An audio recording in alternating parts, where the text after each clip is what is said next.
Dwi Elisa Fitri dari kelas 3A Prodi S1 Keperawatan. Di sini saya akan membuat tugas video mata kuliah keperawatan psikiatri, yaitu tentang teknik menghardik pada pasien halusinasi. Selamat menyaksikan. Selamat pagi Mbak, perkenalkan saya Perawat Dwi yang bertugas pada pagi hari ini dari pukul 7 sampai jam 2 siang nanti, yang akan menemani Mbak. Nah, di sini. Kalau boleh tahu nama Mbaknya siapa ya? Lola Chandra Putri, Sus. Mbak senangnya dipanggil sih? Lola saja, Sus. Gimana keadaan Mbak Lola hari ini? Baik, Sus. Mbak Lola, gimana kalau kita berbincang-bincang tentang suara yang sering Mbak Lola dengar dan mengganggu? Kita belajar cara mengontrol suara tersebut. Apa Mbak Lola bersedia? Baik, Sus. Mbak Lola maunya kita ngomong di sini atau di tempat lain? Di sini saja, Sus. Mbak Lola kira-kira berbincangnya mau berapa lama? Sebentar saja, Sus. Oke, kita mulai ya Mbak. Ya, Sus. Apakah Mbak Lola mendengar suaranya itu tanpa ada wujudnya gitu coba? Iya, Sus. Ya ada ya. Terus yang bilang itu apa yang dia bilang ke Mbak? Suara itu mengatakan pada saya bahwa di dalam tubuh saya ada roh jahat, Sus. Ya. Mbak paling sering dengar suara itu pagi, siang atau malam? Malam, Sus. Itu berapa kali sehari? Lebih dari 3 kali, Sus. Lebih dari itu ya.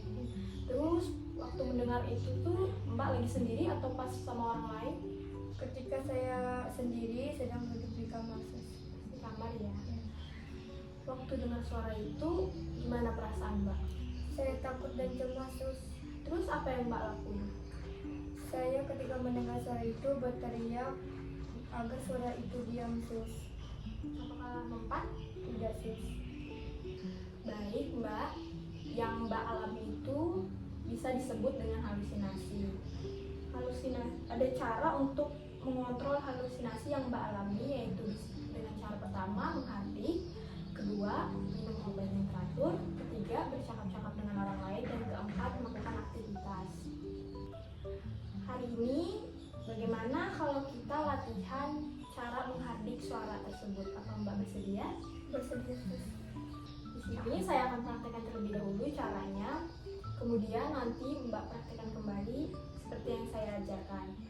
Nah, pertama-tama tutup kedua telinga dan pejamkan mata. Katakan, pergi kamu tidak nyata. Bisa dilakukan 3 kali. Coba sekarang Mbak praktekkan. Ketika saya mendengar suara itu, saya akan mengatakan, pergi kamu tidak nyata. Wah, bagus sekali Mbak. Nah, gimana perasaan Mbak setelah kita lakukan latihan tadi? Saya merasa lebih tenang, Sus. Mbak bisa praktekkan sekali lagi nggak ini? Bagaimana cara menghardik yang saya ajarkan tadi? Baik, Sus. Pergi kamu tidak nyata.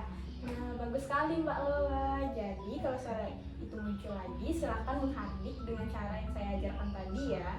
Nah, nanti kita buatkan jadwal harian untuk Mbak Lola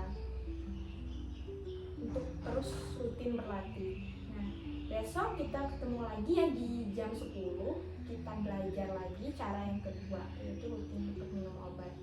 Baik, Sus. Terima kasih Mbak Lola atas partisipasinya. Terima kasih, Sus. Gak aku tahu namaku. Apa dia laku? Iya, Sus. Lebih dari 3 kali.